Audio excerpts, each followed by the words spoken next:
Selamat datang kembali di pembahasan mendalam kita. Oke, hari ini kita fokus ke bab 7 ya, dari buku The Motivation Code. Nah, bab ini ngenalin kita ke namanya keluarga pengoptimal atau optimizer family. Pernah nggak sih Anda ngerasa ada dorongan kuat gitu buat beresin sesuatu, atau benerin yang rusak, bikin sistem jadi lebih efisien? Nah, bisa jadi Anda punya gen pengoptimal ini nih. Nah, itu dia. Intinya, keluarga pengoptimal ini ya, punya hasrat gitu buat bangun fondasi yang solid. Terus mastiin semuanya jalan sebagus mungkin. Mereka ini tipe orang yang lihat potensi terpendam, entah di sistem, proses, atau bahkan orang lain. Terus ya, gitu, tergerak buat ngeluarin potensi itu secara maksimal. Misi kita kali ini ya, ngebongkar tema-tema motivasi di keluarga ini. Terus pahami cara kerjanya gimana sih? Oke, mari kita bedah yuk.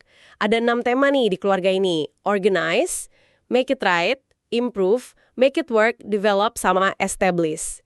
Tapi karena waktu kita agak terbatas ya, mungkin kita fokus ke beberapa contoh kunci aja kali ya. Boleh. Mungkin 3 yang cukup menonjol ya. Iya, nah 3 lainnya itu sekilas aja. Make it right itu soal standar dan kebenaran. Develop itu fokus bangun sesuatu dari nol sampai jadi utuh. Terus establish itu bikin fondasi yang kokoh. Nah, kita mulai dari yang pertama deh, organize. Oke. Jadi orang dengan motivasi organize yang kuat, contohnya kayak Tracy di buku itu kan, mereka tuh kayaknya hidup buat bikin keteraturan dari kekacauan. Beneran, secara alami gitu mereka langsung mikirin langkahnya, komunikasinya gimana, tugasnya apa aja. Mereka lihat alur kerja yang paling efisien gitu loh. Ini bukan sekedar suka rapi ya, tapi lebih ke dorongan buat mengendalikan lingkungan biar tujuannya tercapai.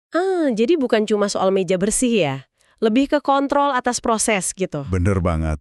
Tapi, tantangannya buat mereka itu ya, kecenderungan jadi terlalu ngontrol. Atau, micromanage. Mereka juga kadang susah rileks kalau nggak ada kekacauan buat diatur. Dan bisa capek sendiri karena ngerasa harus terlibat di tiap detail kecil. Kebayang sih. Makanya posisi operasional, atau mungkin mulai proyek baru, itu biasanya cocok buat mereka. Menarik. Oke, lanjut. Ada improve. Nah, ini dorongan konstan buat bikin segalanya lebih baik dari kondisi sekarang. Ingat gak cerita si Kevin yang selalu aja punya ide perbaikan, bahkan pas timnya baru aja sukses? Atau tim yang gemes lihat antrean di kedai kopi terus mikir gimana cara cepetin layanannya? Iya ya. Mereka itu kayak punya radar buat potensi peningkatan. Di mana aja mereka lihat, rasanya selalu ada aja ruang buat jadi lebih baik. Tapi ya kelemahannya, yang perlu diwaspada ini, mereka bisa terkesan kritis. Sering kasih saran perbaikan padahal nggak diminta gitu. Oh gitu ya? Terus juga susah merasa puas. Dan bisa jadi keras ke diri sendiri, juga ke orang lain. Tapi mereka hebat banget di peran pengembangan. Mau itu produk, proses, bahkan coaching orang lain. Di situ mereka bersinar biasanya. Jadi selalu ada versi 1.1, 1.2 gitu ya buat mereka. Oke. Selanjutnya make it work. Ini para pemecah masalah alami, si tukang reparasi. Contoh klasiknya kan Grasshopper tuh yang legendaris banget karena bisa ngatasin masalah teknis yang rumit. Mereka praktis banget fokus ke solusi konkret. Betul. Mereka tuh didorong rasa penasaran gimana sih sesuatu bekerja, terus gimana cara benerinnya kalau rusak.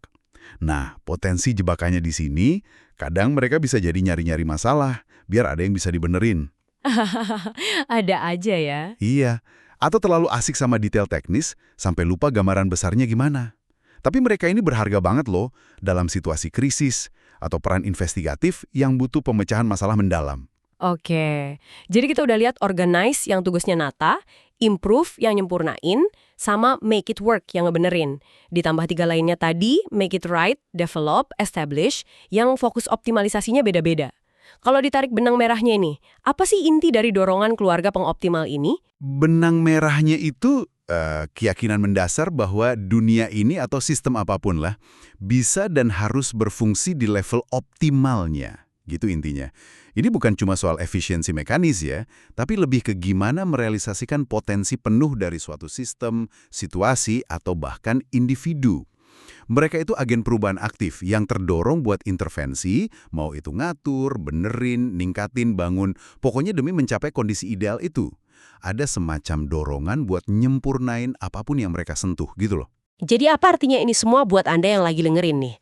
Memahami keluarga pengoptimal ini, entah Anda ngerasa termasuk di dalamnya, atau ngenalin ciri-cirinya di orang lain, wah ini bisa jadi kunci penting loh. Ini kan spektrum cara orang terdorong buat nyiptain keteraturan, efisiensi, sama perbaikan. Sangat betul. Mengenali dorongan ini di diri sendiri itu bantu banget buat paham sumber energi sama frustrasi Anda itu dari mana. Terus, ngenalin ini di rekan kerja juga bisa mubah dinamika tim loh. Anda jadi lebih bisa menghargai gitu. Kenapa si A kok seneng banget ngutak-atik proses? Atau si B kok terstruktur banget orangnya? Kuncinya yaitu, manfaatin sisi positifnya, tapi juga waspada sama potensi sisi negatif atau bayangannya dari tiap motivasi. Biar tetap produktif dan harmonis. Nah, sebagai penutup nih, coba Anda renungkan sejenak deh. Gimana kesadaran soal dorongan buat mengoptimalkan ini, entah itu kekuatan Anda atau orang di sekitar Anda, bisa ngubah pendekatan Anda ke pekerjaan, proyek, atau bahkan mungkin hubungan interpersonal Anda selanjutnya? Oke, sampai jumpa di pembahasan mendalam kita berikutnya ya.